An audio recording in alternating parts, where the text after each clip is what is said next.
দাদাগিরি মানছি না, মানবো না, খাতড়ায় কোনো দাদাগিরি চলছে না, চলবে না।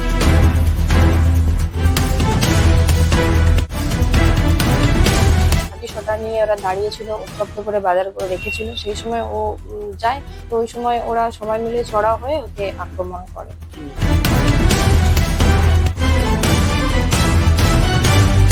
পুলিশ এবং র্যাব নামাতে বাধ্য হয়। এই ধরনের ঘটনায় অশান্ত করার জন্য পুলিশ লাঠি চালাতে বাধ্য হয়। সেই লাঠির আঘাতে মন্ত্রীর স্বামীর আঘাতপ্রাপ্ত হয়। ওদেরকে অ্যারেস্ট করে নিয়ে এসেছে 5 জনকে। 5 ডেজ পিসি চেয়েছিল, জজ সাহেব 3 ডেজ অ্যালাউ করেছেন। রাজ্যের খাদ্য সরবরাহ দপ্তরের রাষ্ট্রমন্ত্রী জ্যোৎস্না মান্ডির স্বামী তুহিন মান্ডির ওপর হামলার ঘটনায় মহকুমা শহর খাতড়ায় চলছে রাজনৈতিক পারদ। এই হামলার ঘটনায় ধৃত 5 বিজেপি কর্মীদের আজ খাতড়া মহকুমা আদালতে তোলা হলে বিচারক 3 দিনের পুলিশ হেফাজতের নির্দেশ দিয়েছেন। এদিকে জানা যাচ্ছে, জ্যোৎস্না মান্ডির স্বামী তুহিন বাবুর পিঠে ও ডান হাতে গুরুতর আঘাত লাগে এবং গতকাল সন্ধ্যায় খাতড়া মহকুমা হাসপাতালে তাকে প্রাথমিক চিকিৎসা করার পর ছেড়ে দেওয়া হয়। মন্ত্রী জ্যোৎস্না মান্ডির অভিযোগ, বিজেপির কর্মীরা গতকাল সন্ধ্যায় স্বামীর ওপর লাঠি সোঁটা নিয়ে চড়াও হয় এবং নির্বিচারে লাঠির বাড়ি মারে। লাঠির আঘাতে তার স্বামী গুরুতর আঘাত পান।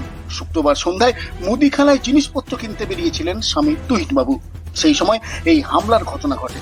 জ্যোৎস্না দেবী বলেন, স্বামী কোনো রাজনৈতিক কাজে যুক্ত নন, সভা সমিতি বা দলীয় প্রচারেও তিনি থাকেন না, তাই তার উপর বিজেপির এই হামলা নিন্দনীয় এবং তিনি এই হামলার দায় সরাসরি চাপান বিজেপির ওপর। তিনি বলেন, প্রায় 15-16 জনের একটি দল তার স্বামীর ওপর হামলা চালিয়েছে। মুদিখানা বাজার করতে গিয়েছিলেন, আজকে স্কুল আছে বলে ছেলে টিফিন আনতে গিয়েছিলেন। সেই সময় ওরা সন্ধ্যে থেকে বিজেপি আশ্রিত গুন্ডারা ওখানেই বাজারটাতেই আড্ডা মারে এবং সন্ধ্যে থেকে এরকম লাঠি সোঁটা নিয়ে ওরা দাঁড়িয়েছিল, উত্তপ্ত করে বাজার করে রেখেছিল। সেই সময় ও যায়, তো ওই সময় ওরা সবাই মিলে চড়া হয়ে ওকে আক্রমণ করে। তো ছিল মানে লাঠি সোঁটাই মেনলি ছিল, রড ছিল, এগুলোকে নিয়ে আক্রমণ করেছে।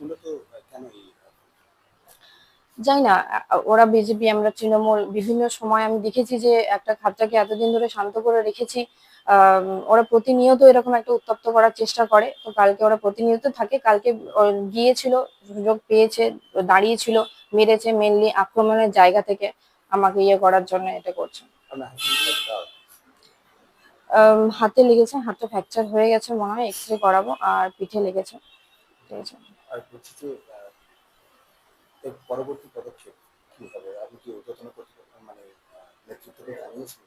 হ্যাঁ, ঊর্ধ্বতন নেতৃত্ব কর্তৃপক্ষকে আমি বিষয়টা জানিয়েছি।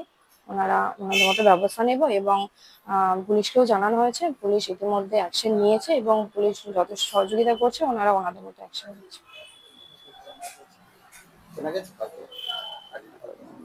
অনেকজন তো ছিল ওই জায়গাটাতে একসাথে, তো ওনারা দেখছে।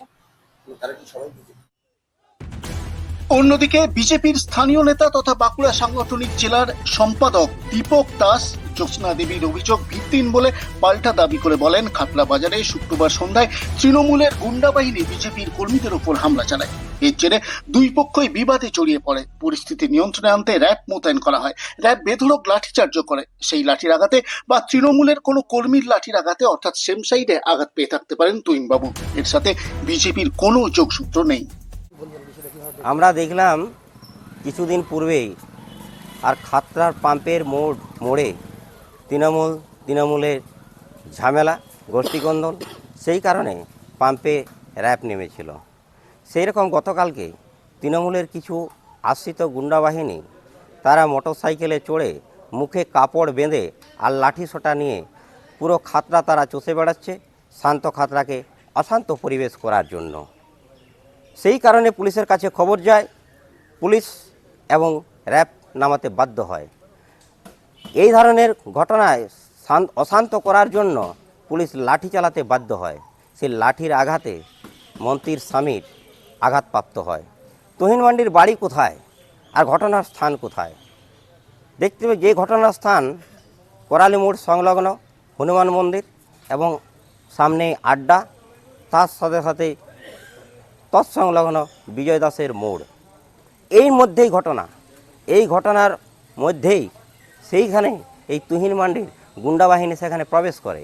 পুলিশ লাঠি চালাতে বাধ্য হয়, সেই লাঠির আঘাতে তিনি আঘাতপ্রাপ্ত হয়েছেন। রাজ্যের মন্ত্রী যেটা অভিযোগ করছেন যে বিজেপির কর্মীরা মারধর করে তার সামনে, এই ঘটনার সঙ্গে ভারতীয় জনতা পার্টির কোনো কার্যকর্তা যুক্ত নয়, এটা মিথ্যা এবং ভিত্তিহীন। এদিকে পুলিশ এই হামলার ঘটনায় ধৃত 5 বিজেপি কর্মীকে শনিবার খাতড়া মহকুমা আদালতে তুললে বিচারক ধৃতদের 3 দিনের পুলিশ হেফাজতের নির্দেশ দেন। আমাদের জোর করে ফাঁসানো ফুটপাতে দোকানদারি করে খাতে ঘরে মানুষ সাধারণ মানুষ গরু কমায় খাওয়া আমাদের একটাই দোষ, আমরা তাই করছে আমাদের। আপনাদের উপর যে অভিযোগ আছে সেটা কি একবারে মিথ্যা? একদম মিথ্যা। আপনারা কি মারপিটের সঙ্গে কোনোভাবে জড়িত ছিলেন? কোনো জড়িত ছিলেন না? কোনো রকম পুলিশের একটা সমোটো এফআইআর রেসপেক্টে ওদেরকে অ্যারেস্ট করে নিয়ে এসেছে 5 জনকে। 5 days পিসি চেয়েছিল, জজ সাহেব 3 days অ্যালাউ করেছে, তারা 3 দিন পিসিতে গেছে। আপনার মক্কেলদের হয়ে কি বলবেন? ওরা সম্পূর্ণ নির্দোষ, ওরা ইনোসেন্ট পার্সন, ওরা বিজেপি সমর্থক। তো তার জন্যে পুলিশ তার রাষ্ট্র ক্ষমতাকে ব্যবহার করে অ্যারেস্ট করে পাঠিয়েছে। এই ঘটনার সাথে ওদের কোনো ইনভলভমেন্ট নেই।